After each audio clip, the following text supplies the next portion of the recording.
partie, je veux rapidement vous partager quelque chose qui se trouve dans 1er Roi, chapitre 18. Puis, je veux vraiment que vous sachiez que, j'ai dit à Colette tantôt, s'il y a un soir où ce que je suis persuadé d'avoir la parole du Seigneur pour nous autres, c'est bien à soir. Sérieux. C'est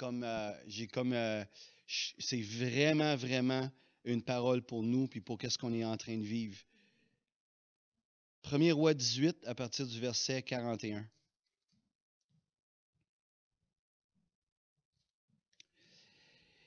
Et Élie dit à Akab, « Monte, mange et bois, car il se fait un bruit qui annonce la pluie. »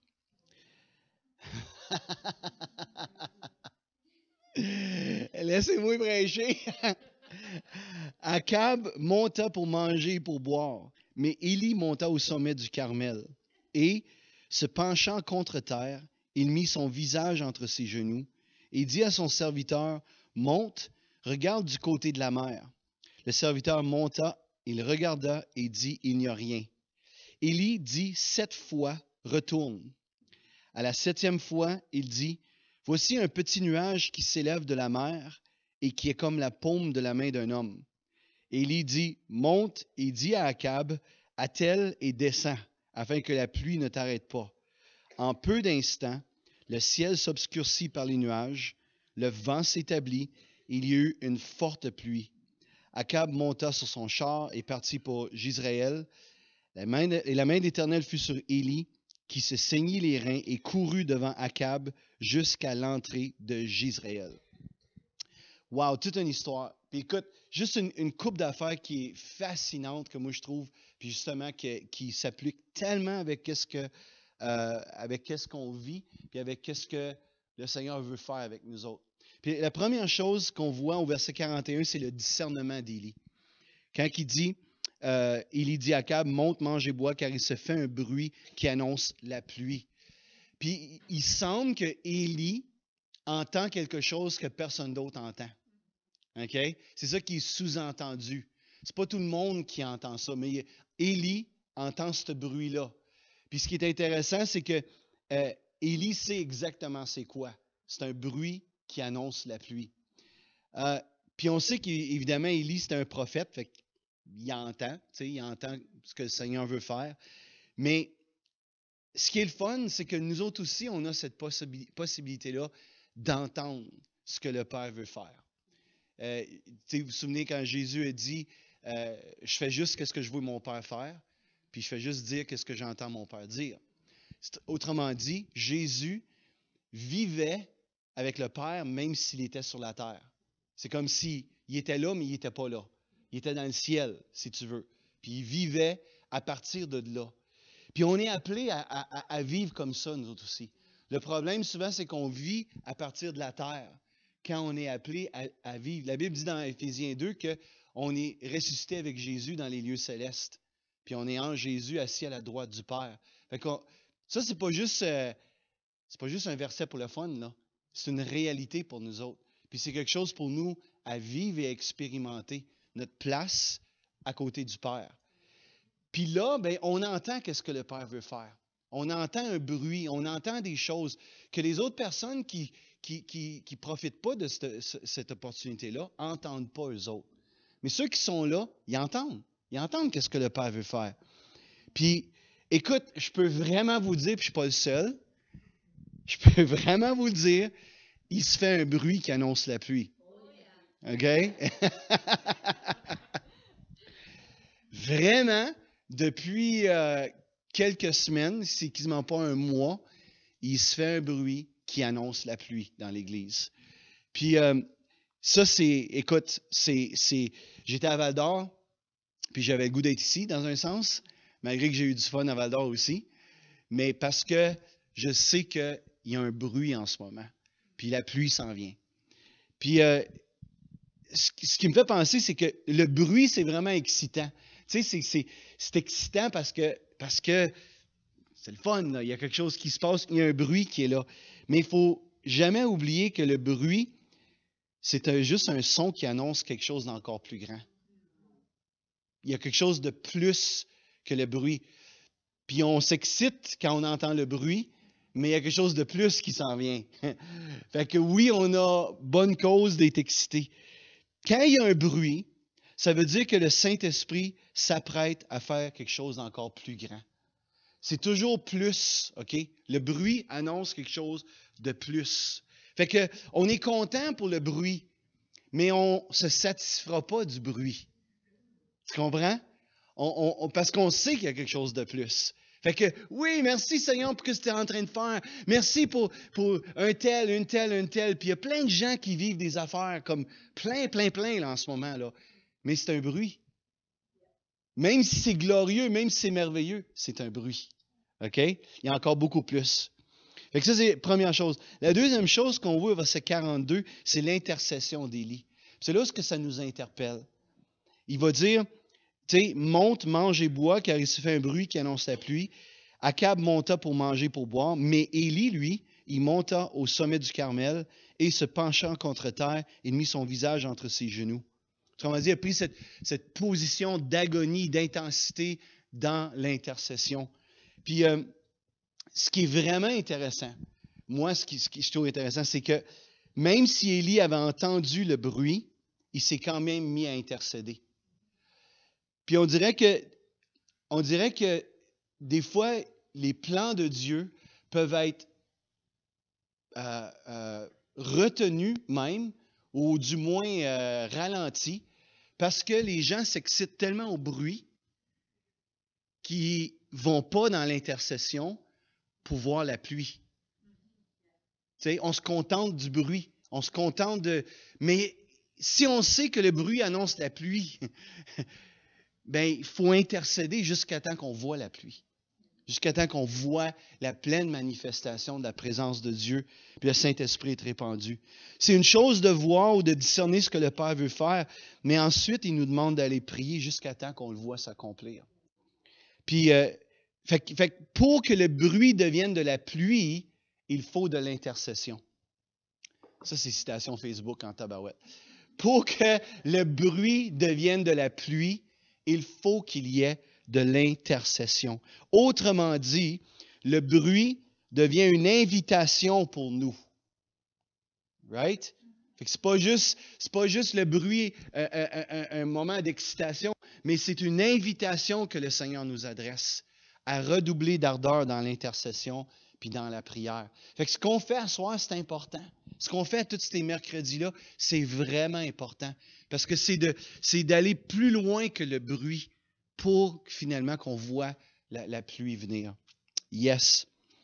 Une autre chose qui est le fun dans ce texte-là, c'est la persévérance d'Élie.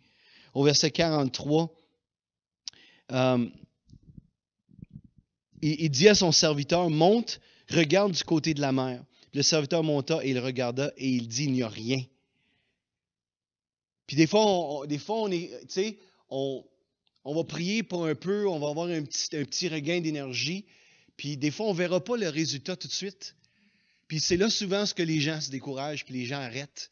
Puis on manque de persévérance. Mais la Bible dit que Élie a dit 7 fois « retourne ». Je ne sais pas si vous pouvez vous imaginer la scène, là. OK? Ils sont sur le mont Carmel. Élie est là, puis il prie avec intensité. Son serviteur, il est là, pas loin. Puis à un moment donné, il dit, va là-bas, là, puis regarde du côté de la mer. Puis tu vas voir là, quelque chose qui va se passer. Là. Et il va, puis il revient, il n'y a rien. Élie continue. Puis on ne sait pas combien de temps que ça a duré, ça. La Bible est muette là-dessus. Il continue. Puis la deuxième fois, va là-bas, regarde. Il s'en va. Il regarde. Il revient, il n'y a rien. Je ne sais pas après la 4, 5e, 6e fois, s'il y avait tellement de foi. Puis si le serviteur se dit, OK, je vais y aller, tu sais. Je ne sais pas, peut-être que c'est... Mais souvent, on est comme ça, nous autres. Tu sais, parce qu'on ne voit pas le résultat tout de suite, on se décourage puis on arrête. Puis le plan de Dieu peut être avorté, peut être arrêté parce qu'on a manqué de persévérance. Mais finalement, jusqu'à 7 fois. Puis la 7e fois, en plus, c'était pas la pluie encore. C'était juste un petit nuage qui montait. Qui dit, c'est comme la grosseur d'une main ou la paume d'une main qui monte de la mer. Élie, là, quand il a entendu ça, yes! Il a dit à Akab, clenche mon gars parce que la pluie s'en vient. Il savait, tu comprends? Parce qu'Élie avait discerné, Élie avait entendu, Élie savait que Dieu répondrait à sa prière. Moi, toujours me rappeler le témoignage à Bill Johnson, à Bethel, en Californie. Bill Johnson, il s'en va à Toronto. Il se fait blaster par le Seigneur. Puis, il est comme, puis lui, là, son témoignage, il dit, ah, c'est ça, toute ma vie, c'est ça que j'ai prié pour, c'est ça que j'ai voulu, le v'là. Puis il a fait un vœu au Seigneur. Puis il a dit, maintenant, Seigneur, jamais, jamais que je vais laisser ça couler entre mes doigts. À cette heure que je l'ai, à cette heure que j'ai ta présence, à cette heure que j'ai, jamais que ça va couler entre mes doigts. Jamais que je vais le laisser s'échapper, autrement dit. Il retourne en Californie à son église. Puis, comme nous tous, quand on est allé en 94, on a dit, oh Dieu, s'il vous plaît, il ne faut pas que ce soit juste pour Toronto, cette affaire-là. Puis, on était comme tellement nerveux qu'il n'y a rien qui se passe. Puis, Bill, il raconte qu'il y a la réunion comme d'habitude, il prêche, il n'y a pas rien vraiment de différent. Lui était différent à l'intérieur, mais il n'y a pas grand-chose. Puis, il fait un appel, puis à un moment donné, dans des centaines de personnes, il y a une personne qui commence à... Il a dit, ça y est, ça va exploser. Tu comprends? Il savait. Il le savait, Dieu lui avait dit. Puis c'est un peu comme Élie, tu comprends? C'est pas la pleine manifestation. C'est pas la pluie, c'est pas le déluge. Il voit juste un nuage qui monte de la mer. Mais Élie dit, oh, yes, c'est drôle ça. Dieu est là-dedans. Dieu est tellement là-dedans que ce qui est fascinant dans ce texte-là, c'est qu'il dit à Akab, il dit, clenche mon gars parce que ton chariot va être pris dans la boîte. Là. C'est pour ça qu'il dit, clenche, là, rends-toi. Mais Élie arrive, puis Akab, il part avec son chariot. Élie se ceint les reins, c'est-à-dire qu'il relève sa toge, si tu veux. Il la met dans sa ceinture. OK? C'était ça, ceindre, qu'il appelait ceindre. Puis, il se met à courir. Il se met à courir tellement vite qu'il dépasse le chariot avec le cheval. Puis, il court en avant d'Akab. OK? Mais regarde bien qu'est-ce qui est vraiment cool. Ouais. That's horsepower, ouais. Check bien ça. En peu d'instants, verset 45. Le ciel s'obscurcit par les nuages, le vent s'établit, il y eut une forte pluie. Akab monta sur son char et partit pour Jezreel. Et la main de l'Éternel fut sur Élie. C'est quoi que le serviteur avait vu?